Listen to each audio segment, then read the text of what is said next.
Welcome back. Welcome back. I'm Liberty White, and I'll be your host for this session, Web3, Our Alternative Future. The people want to know, what is Web3? Heck, what is Web2? What is Web1? Let's discuss the past, current state, and future of the internet and its many applications. Joining us once again is David Gabeau, CEO and founder of Primitives, and also with us is Niharika Singh. She's the head of community at Decentology. She's a passionate Web3 technologist and an avid learner, a community educator, and has been active in the blockchain industry since 2017. Welcome. Thanks a lot. Super excited to be here. Now, Niharika, the internet has had many names: the World Wide Web, the net, internets, etc. But now we're hearing Web3. What is Web3, and what, or was it Web1 or 2? Mm-hmm. All right. Yeah, let's back up a little bit and see what exactly was Web1. So it started back in early 90s, and the internet was picking up slowly and the adoption among the masses was increasing. But back then, the emails were not able to carry much information like attachments or photos as we see today. And it was just a period of mass information dump. And what happened after that was, let's fast forward 10 years, and .coms were on the rise and websites became more interactive. There came up newsrooms, chat rooms. People were able to send all kinds of attachments, and Netscape was launched and Facebook started. And that essentially marks the beginning of Web 2.0. And the companies that I named, such as Twitter, Facebook, Instagram, Google, they became the so-called kings of Web 2.0, right? And once the network effect within these companies was in place, the business model of these companies, such as Google, Facebook, switched from value creation to value extraction. So what that essentially means is that they sell the user data at scale to other companies and advertisers that use the data for targeted communication. And let's go ahead 10 years more. And for crying out loud, we need another web revolution. And that's when Web 3.0 comes into the picture. So before I get into Web 3.0, let me just say the problems that are there with Web 2.0 as of now. So number one, lack of privacy, because these companies, they can essentially see everything that you own, everything that you post, everything that you tweet. Degraded security. Each time something goes wrong in one of the servers, the entire website is down, and you as a customer, you're not able to access any of the services. Third, the controversial usage of the data. You're not sure if your data is actually being used ethically or not. Fourth, censorship. If you say something which someone out there doesn't agree to, it's quite easy to silence you on Web 2.0, right? So there's a lot of centralization of power. And like I said, it all leads to a single point of failure. And that's what Web 3.0 aims to bring forward a very unique solution to it. So the way it works is that in Web 2.0, there were lots of servers, databases, centralized technology. And Web 3.0 wants to remove all of that. No servers per se, no databases, no centralized clouds. It's all peer-to-peer or machine-to-machine, node-to-node. So all the information that's there, that's in the hands of the user itself. And right now, we're still at the cusp of Web 3.0 revolution, but we'll be there very soon. And let me just end by saying that Web 3.0 is all about ownership, and Web 2.0 was all about value extraction. So I hope I made it clear what's Web 3 and what was Web 2 and Web 1. Yeah, so a changing of the guard is happening, as we can see here. Absolutely. So David, play the futurist for a moment. Let's use your expert crystal ball. Where do you see the future of the internet? Do you see a Web 4, a Web 5.0? You're on mute. Yep. I think we're always going to see these technological shifts happen after we get mass adoption for the current phase. So as mentioned, Web 2 happened, which made way for Web 3 because Web 3 can act in a way that Web 2 can't. So I imagine Web 4 actually probably looks something to do with genes or mixing genes and our current tech. But I can't see that far out. All right. So let's look at, I know that there's some questions coming in. And our first question up are, what classes can one take to prepare to get ready for Web3?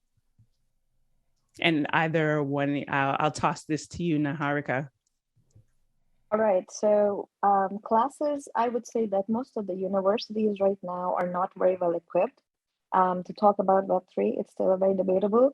But apart from that, one of the great places to start is curiosity. That's how I got started, actually. When I was in my bachelor's, I was super curious about blockchain. I used to Google about it all the time. And amazing people wrote amazing blog posts and made amazing videos. So that's how I got started. And the best way to consume knowledge here is to go to the primary resources. For example, if you're trying to understand something about the Ethereum blockchain, rather than going to, I don't know, xyz.com, go read the Ethereum yellow paper. And if you don't understand something, Google the terms to understand it. So that's how I got started. And I think that's I would recommend that. Yeah, that's a great point. That just the curiosity. I see a lot of conversations around Web3 happening on Twitter and the different places like that. A lot of activity in Discord. We heard a lot about that in some of the previous sessions. David, I'll give you a chance to respond to that. Like, where can people go to learn? Some of your recommendations. Right. I think white papers are a great place to start. I think after that, finding projects that are interesting and tracking their Discords. And on Twitter, again, this field is so new. There aren't really any experts here. So you can kind of get ahead of the curve just by finding the right people on Twitter. And I think there's something called Crypto Startup School on YouTube. It was created by this firm, Andreessen Horowitz. And it's a great place to kind of learn about what the Web3 future might look like. Oh, that's great. And then the next one we have, sorry, say it again. No, so YouTube's also a really good source. Yes, the University of YouTube. Yeah. All right. So how is Web3 different from Web2? Aren't folks already collaborating worldwide on Web2? And this is from someone in Brooklyn. Yeah, David? I'm happy to take it.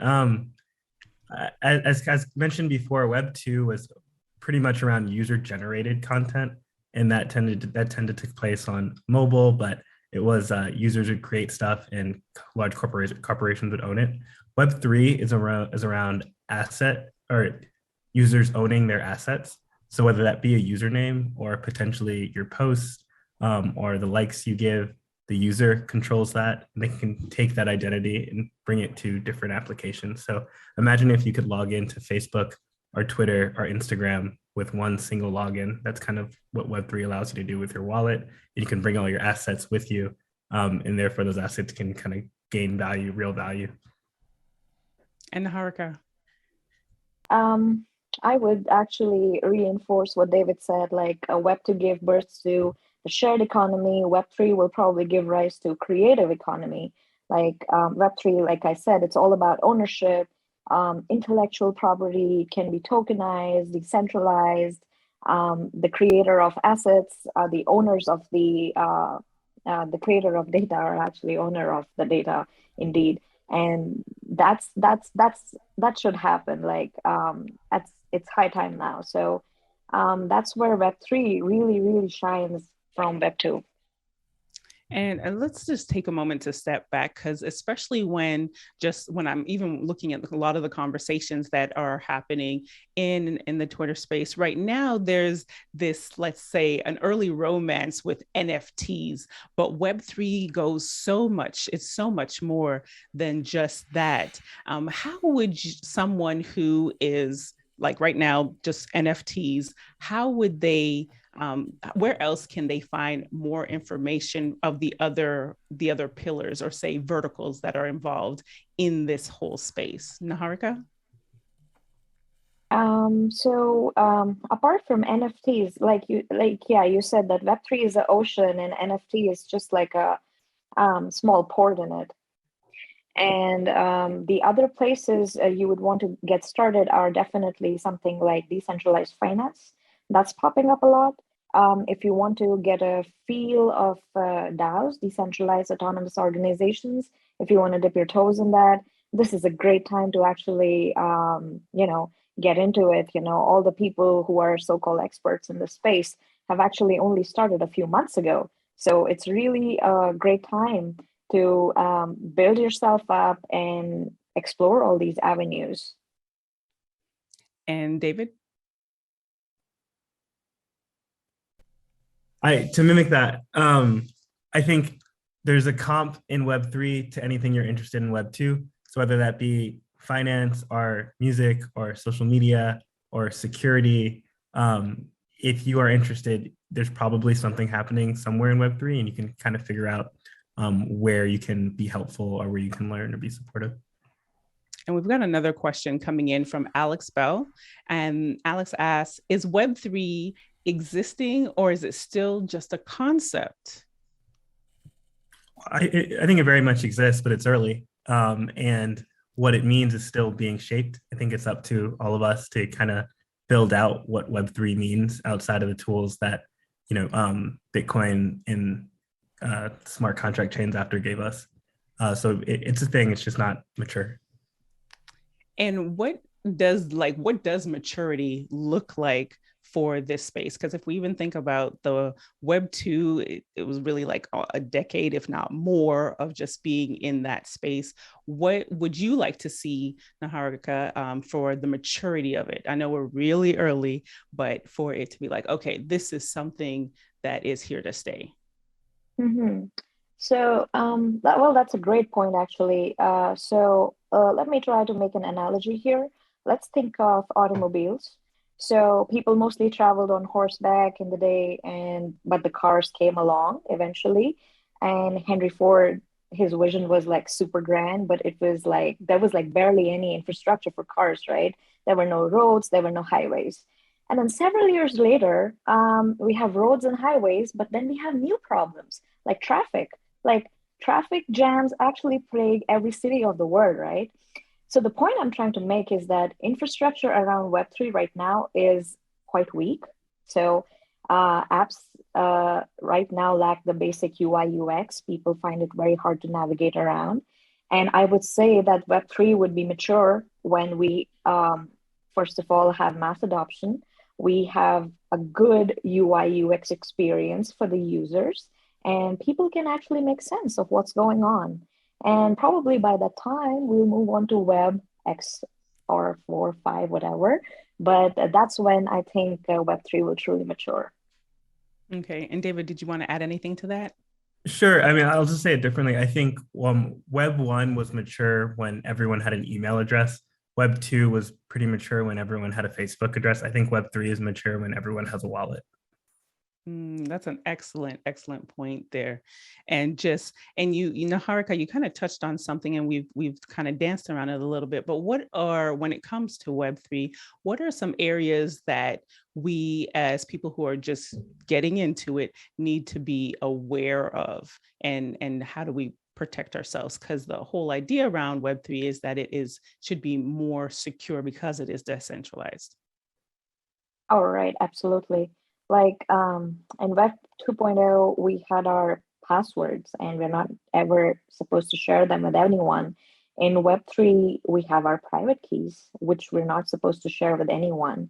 And malicious actors all around the world, they're hungry for your private keys and they will turn over every stone to make sure that you give it up somehow. They'll come up with stories and everything.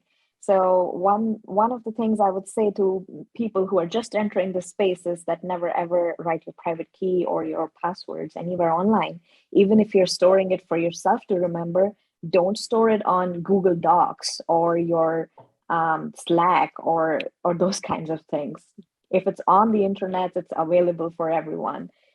Malicious people, actually. The other thing I would say is that be safe. Try to look up for the best practices.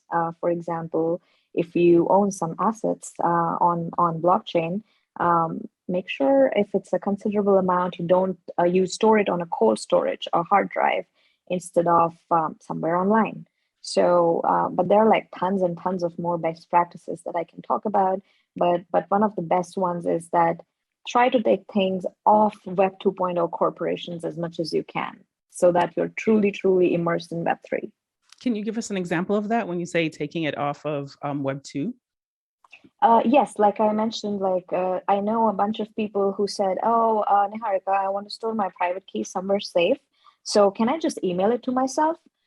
And I was like, well, that's a great idea, but no. As soon as you email it yourself, it's on someone, Right. Google, Gmail, Hotmail's database forever and ever, and you don't want that. So that's what I say, that get it off of Web 2.0. Okay. And David. Yeah, I think if you have very valuable assets like Bitcoin or NFTs that are really popular, you may want to consider a hardware wallet. And that's when you transfer it to like almost like a USB port, and you put that in a safe somewhere, so it can't get stolen. But I think for most people, it actually is okay to lean on institutions that are trusted, one of them being Coinbase. I don't think I don't think Web3 looks like everyone has their own, it takes care of their own wallet. I think that's kind of utopian. I think a lot of people will, but I think having trusted institutions is okay. I think that's safe. Okay, so key takeaways there: do not store it publicly. Now, would that include your device? Like if I've got an iPhone, can I store it in my notes? Is that safe, or just to be Probably clear? not. No, Okay. you don't want to do that. Okay, copy that. We've got another question coming in here asking, do businesses need to prepare for Web3? And if so, how? Niharika? Okay, I'm happy to take that one. That's a great question, actually. Businesses, yes, definitely. So, and it also depends what kind of a business are we talking about here. If you have a bank, yeah, definitely, most definitely, you should be scared of it, in fact, now. But if you have a small business, then I think there's still some time that that space gets disrupted. However, it's always good to know the trends in your business domain and how Web3 can impact it in the coming years. And I would say, I'm not sure if we have a lot of business audience here, but I would consider analyzing Porter's 5 forces on my business, and think, how is Web3 affecting my business from all aspects? And if my business turns out to be critical in this sense, I would act immediately. However, if it's not so critical, I would then research, take my time, and build some strategies from ground up. David. Yeah, I think anyone who runs an email listserv or has any type of like rewards program should definitely consider NFTs. I know Wall Street Wizards is doing that, and I think a lot of organizations are going to gate access to that to themselves using NFTs. So yeah, I think most businesses are going to transition to some type of Web3 technology. Yeah, loyalty programs on a whole other level. Okay. Yep. We've got a question coming in from Brittany, and she asks, what type of educational background is needed to work in the Web3 space? David, I'll toss that back to you. Yeah, it's beautiful because it's open and permissionless, Web3 and these blockchains. So I've seen high schoolers literally get jobs at big corporations because they learned how to code. Degrees are not necessary in Web3. I don't have a degree. And most of the founders I know also don't. So it really is just about learning, whether that be online or through friends, and less about credentialing, which I think is really cool. Awesome. Niharika, did you want to jump in on that? I know that before you had mentioned on that question of just being curious and asking questions. Are there any other skills, hard skills that you think are necessary? Mm-hmm. Hard skills. Definitely people focus a lot on programming and coding smart contracts, but I think there are many more career avenues that are much needed in the blockchain industry as of now. Like I see a great demand for good marketers here, people who can actually work on building a foundational community. And if you're good with UI UX, like I said, for crying out loud, it sucks as of now, right? And we need people who are good at it, who can actually make the applications more user friendly and, humble. And right now, it's just so intimidating to use at times, even for myself, that every click matters. So it's not just about the programmers. It's about even if you're a lawyer, work in compliance, like there's so much to do there. And people here in Web3 in general, I noticed that they're very, very open, welcoming, and warm. So great time to be And here. you make a great point that even if you are not directly involved, indirectly, so the creatives, we need the marketers to help to even humanize it. Is that safe to say a little bit more? Absolutely. Absolutely. Right Awesome. now, Web3 seems like it's made for the engineers by the engineers, but we need to take it to the world who are who are not all engineers, right? Yeah, but going back to what like Web 2 and just or Web 1, where HTML and very boxy, and it needed the touch of the creative eye, the UI to soften it and at the ultimately make it user friendly. So Absolutely. Excellent points there. We've got a question that's come in from Chase Gary, and they ask, what classes can one take to prepare to get into Web3? We kind of touched on that there, but what classes even let's turn that a little bit, because ultimately they're asking about getting a job. So for someone who wants to get work in this space, any recommendations or tips for them, David? Sure. If you want to pursue a technical background, I think learning Solidity is the first place to start, and that's the coding language that people write smart contracts on Ethereum with. That's really helpful. I think if you don't want to write smart contracts, but you still want to be technical, learning JavaScript can help you build front ends for some of these protocols, which is also very helpful.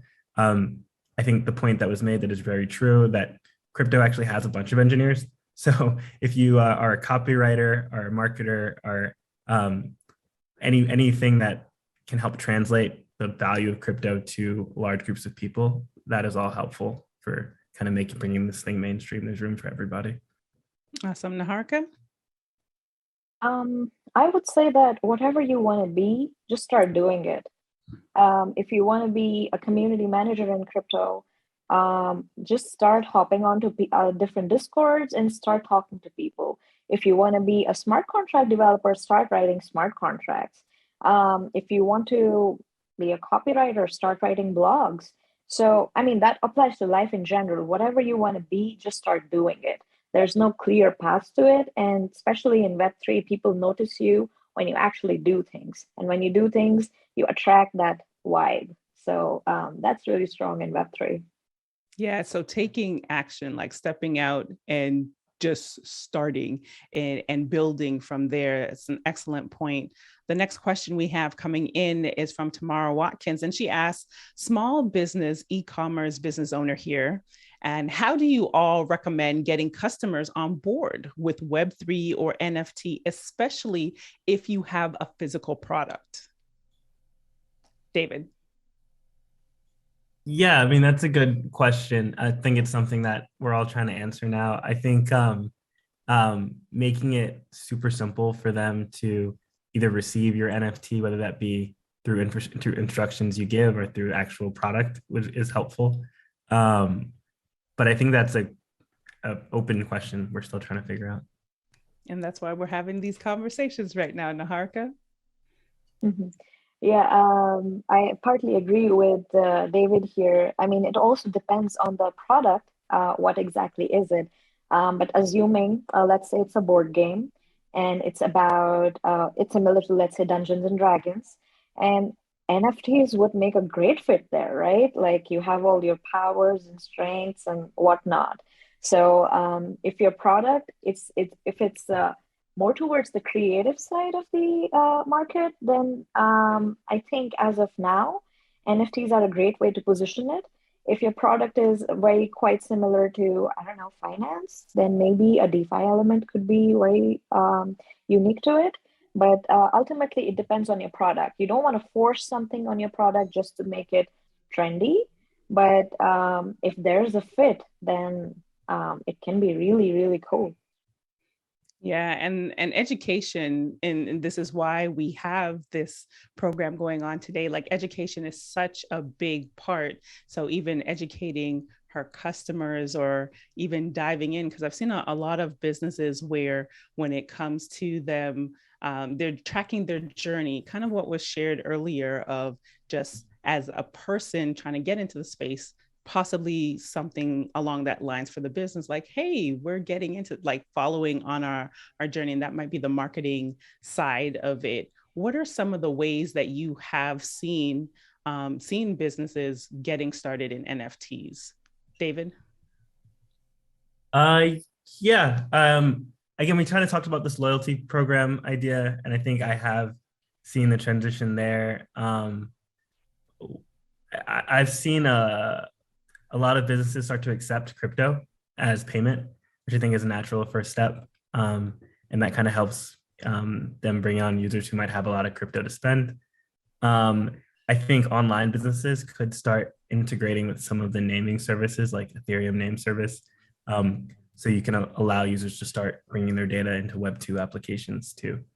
Those are just 3 ways. Awesome, very practical steps. Niharika, did you want to add to that? Yeah, I guess like if you know, like all these companies like Nike, Adidas, Budweiser, they're like going big on NFTs, right? As either someone is buying a CryptoPunk or somebody's registering an ENS.ETH domain name, and it's going crazy. So for the audience, like if someone's curious, if you check out Budweiser's ENS, which is beer.eth, you would see not only do they have their own NFTs out there, but a lot of people have airdropped their own NFTs into their wallet, into Budweiser's wallet. And that's quite fun to watch sometimes, you know, the kind of shit people come up with. But apart from that, all these big companies, they're just dropping their NFTs, and that's the natural first step for them to, you know, gain more popularity and definitely market themselves and position themselves as, you know, futurists of this movement. Awesome response. So tomorrow we look forward to coming back, implementing some of these ideas and letting us know how they worked for you. So we're getting close to the end of this session. I'm going to give you the floor for any parting words that you just want to share in helping our viewers, helping our audience to, like, just encouraging them in this NFT space. And I'll start with you, David. Yes, I would just want to encourage everyone to dive deep here. There really are no experts yet, but it's an extremely lucrative / transformational industry that I think is going to reshape a lot of how we see tech. And we need all hands on deck. So if you have any passing interest, I would totally jump in, especially if you're really young into this field. Okay, and Niharika? I would say what was the mantra of my life was just follow your curiosity. It's going to pave a very natural path for you. If you're into NFTs, try to talk to yourself, oh, what's so interesting about it? Do I like the art side of it, or do I like the engineering part of it? And based on your natural instincts, you choose the path for yourself. And I would encourage everyone to know about the technology, but it doesn't necessarily mean that you have to, you know, dive head on into it. Just dip your toes, see what you like, and build on from there. So let curiosity drive you. Niharika, David, thank you so much for your time today and your expertise. And we're going to head into a 5-minute break. So grab a snack and come right back, because up next, we're talking about careers in DX, digital transformation, after this short break.